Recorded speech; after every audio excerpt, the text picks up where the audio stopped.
Far away on Sodor, the steam engines were confident, cheerful, and determined not to be bullied by Diesel.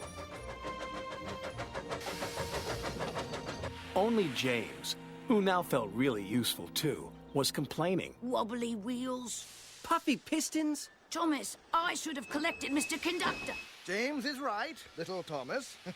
Collecting Mr. Conductor is an important job. Important is big.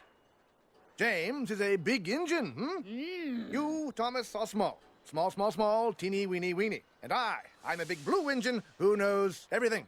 Bossy sprockets. All that steam has gone to your funnel. Hey, there they are. We'll fix their wagons. I'm not good at backing up. Me neither. What's important is to stand up on our own wheels to Diesel. Toby's right.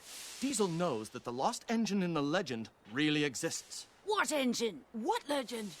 Of an engine whose magic makes her more powerful than Diesel will ever be. That's why he wants to find her. Then we'd better find her first. Leave it to the big engines, Percy. Little engines can do big things, especially when they have nice blue paint like me. Hey, just watch what happens to that blue puffball. When Harold the Flopper Chopper flies past you. Right. Routine flyby, chaps. Hello. The boss dumps sneezing powder everywhere. Let's start laughing now.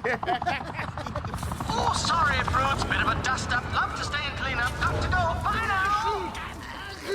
Did you mean to look like that? No. Neither did I. This must be Diesel's doing. Choo! Choo!